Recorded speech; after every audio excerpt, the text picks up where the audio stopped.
Hey, I'm Cam, welcome to the channel, and today we're talking about my girlfriend and a Benedictine monk from the 6th century, and how they're both related to your memory. Most people tend to think that they have a bad memory, and maybe they do, but the truth is there's a lot more that can be done to strengthen our memory than we realize. Okay, so something that's plaguing us today. We learn, we read, we watch or listen to something, and at the end of the week, you feel you can't remember what you've consumed. To be honest, I've enjoyed asking friends what they had for breakfast 2 days ago, and they've all had a hard time giving me an answer. The conclusion most people land on from this is, I just have a bad memory. And that's not quite right. Learning and memory are skills that you can develop. And that might be an easy thing for us to misunderstand because our whole lives we've been learning and remembering things. We don't know a time before our brain was able to do that for us. And we understandably assume that learning and memory are just magical things that our brain does and will continue to do at the same capacity for us. The truth, though, is that the way our brains are right now can probably be improved quite a bit. Whether you're in your 20s or if you're in your 50s, you can and should take control of your mind. I encourage you to. It's yours. So the problem isn't that you're forgetting. That's the symptom. The problem is that you don't live with the right habits or practices to learn or remember the things that are important to you. Now, you could say the very first step is figuring out what matters to you at all to remember. But I'd say in the modern world with notifications, algorithms, and a constant intake of noise, your brain has been trained to skim or to get the gist of stuff. We're after the feeling that we've learned something, but we don't even begin to realize how foreign of a concept it is to us to slow down and put in the cognitive work to make information stick. Our first problem that gives us bad memory is that we're learning wrong. Our second problem is our attention. And attention is actually upstream of memory, meaning you can't remember something you never fully paid attention to in the first place. So we're not just failing to retain information, we're barely taking it in at the level required to retain it. So if we want better memory in life, we need to improve our learning and improve our attention. Let's start with the learning aspect. Learning that is easy is like writing in sand. It's here now and it's gone in a moment. There's a book I love called Make It Stick. It's written by 3 authors, 2 of them are cognitive scientists, and it's based on the research done by them and 9 others after having been granted over $8.5 million to study the science of successful learning. A concept from the book is desirable difficulty. The brain does not retain things that come easily.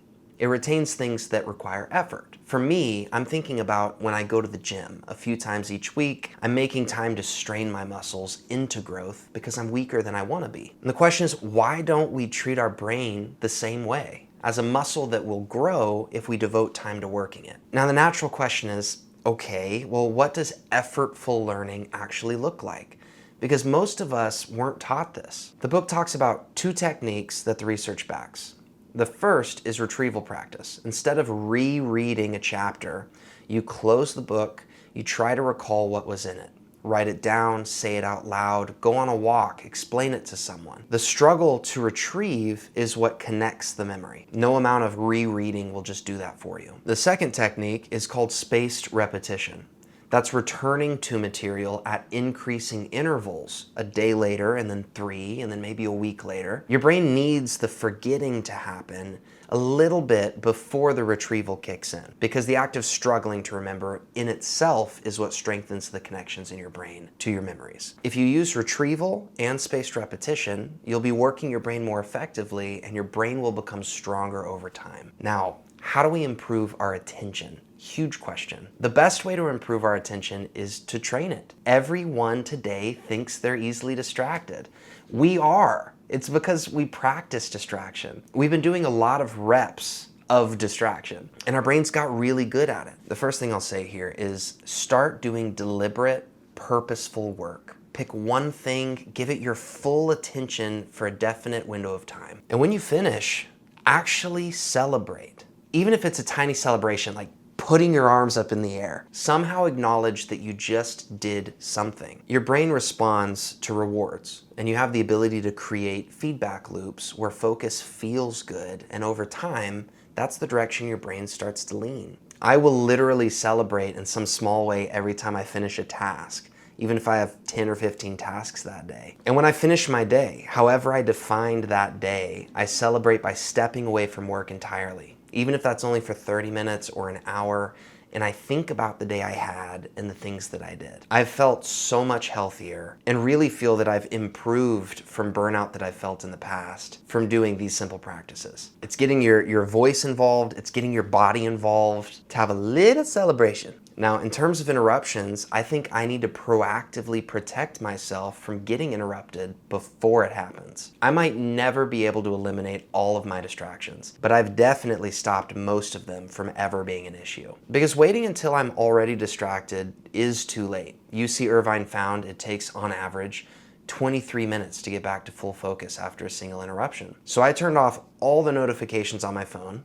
And just like how I have events on my calendar, I have times of the day when I check email and text and I look for voicemail. That's once in the morning and once in the afternoon. And I'm in the financial industry. People typically let notifications rule their lives. They put it over family, they put it over everything. But I've noticed nothing is falling apart, and I get more done in less time than I ever had before. I know from experience that it's a total myth what people say about a goldfish's attention span being as good as a human's. The secret is not simply resisting interruptions when they show up. It is a bit of that. I resist interruptions sometimes, but it's really about building your day in a way where interruptions have fewer ways in and training everybody in your life about your systems on that. I can also attest to people maybe thinking it's a little weird, but overall respecting it rather than giving you a really hard time. In fact, people are typically like, oh, I wish that I could control my distractions and interruptions like that. And you'll be thinking to yourself, you can. My girlfriend asked me if I relate to the feeling of mindlessness.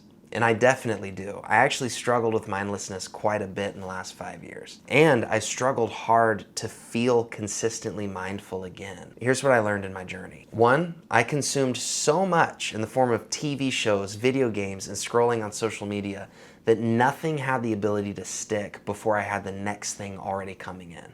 Through that, everything I consumed had less mental nutrition. It all became less valuable to me and less meaningful. And I saw fewer opportunities to apply anything to my life. The fix was to start actively reviewing what I've consumed. I don't have to read, listen, or watch something differently.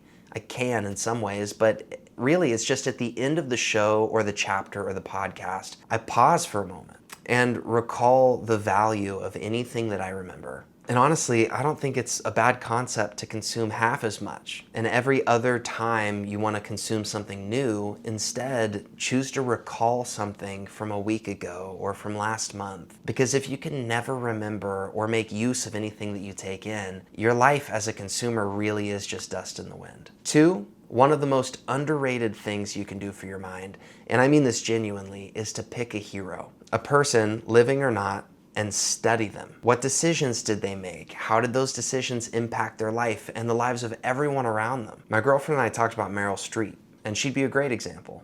One of mine is Chris Martin from Coldplay, and one of Chris Martin's was Bono, and one of Bono's is Nelson Mandela. I call this a North Star, and that's not because you should follow that person. I'm not sure that you should. It's called a North Star because if you look up in the night sky, you see it shining clearly, kind of tuning out the noise of everything else around. So having a person to focus on can help tune out so much of the noise in your life and give you something clear to focus on and think about. And that's it. It puts a focus right in front of you. And I think that's really been helpful for me when I'm combating mindlessness. It's also helped me realize a lot of human traits I want to emulate. Number 3 is questions. The last thing I could think of to prep for this video, or when I was talking with my girlfriend about mindlessness, was the power of good questions. So what is 2 + 2 doesn't really count, because that's like lifting a 5-pound weight in the gym when you should be lifting 50 pounds. You could ask yourself why the sky is blue, and without Googling it, begin to wonder all the reasons it could be. Could it have to do with space? Could it have to do with the reflections, or maybe something with the atmosphere? Your brain goes on a healthy journey of wondering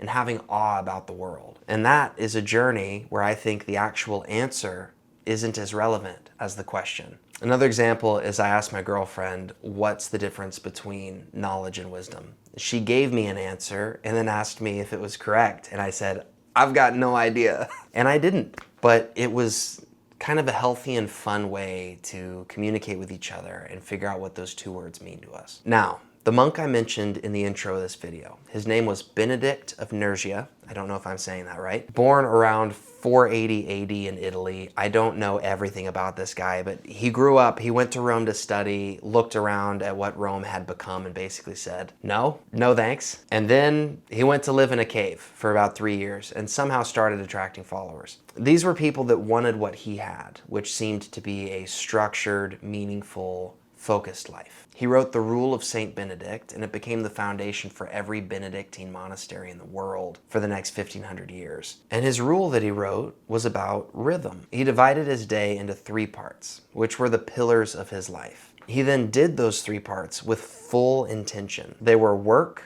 study, and prayer. Work wasn't busyness. It was one thing at a time done deliberately. And work isn't framed as something to be avoided. It's framed as something necessary, something unavoidable in life. So, to be embraced however you can. Study involved reading slowly, pausing, revisiting, reflecting, which, without knowing the neuroscience, is basically spaced repetition and retrieval. And actually, to shout out another book that I think is really valuable, How to Read a Book by Mortimer Adler and Charles Van Doren is incredible. And it talks about how not all things should be read at the same speed or considered with the same level of care. Reading is a skill, and recognizing the amount of meat that exists in a chapter or in a paragraph is also a skill to be developed. And sometimes you need to slow way down and mull over content, going over it again and again until you as the consumer can actually get on the same level as the creator on that topic. And eventually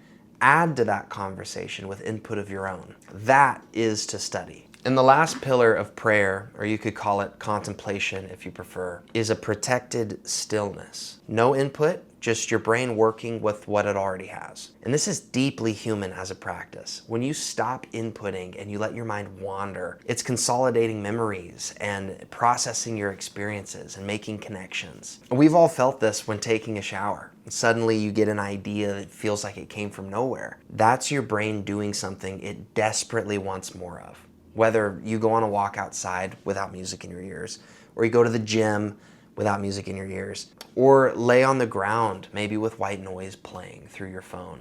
People don't give themselves enough stillness. So here's where we ended up. Your brain is not broken. It's probably under-practiced, over-interrupted, and needs some genuine rest. We've got 2 real problems: learning wrong and fragmented attention, which leads to bad memory and mindlessness. And we've got real solutions from 3 pretty different places. An $8.5 million research project, a monk who died over 1,500 years ago, and some conversations with my girlfriend. Work, study, and slow down. Find a North Star, dig deeply into things, explore better questions. As best as I can understand it, this is living a life where you're fully awake. Keep taking steps towards better habits, and know that nobody online, myself included, is doing everything perfectly. I hope to just get better alongside everyone watching on this channel. And for more financial and self-help content, hit subscribe, and I'll see you next Friday.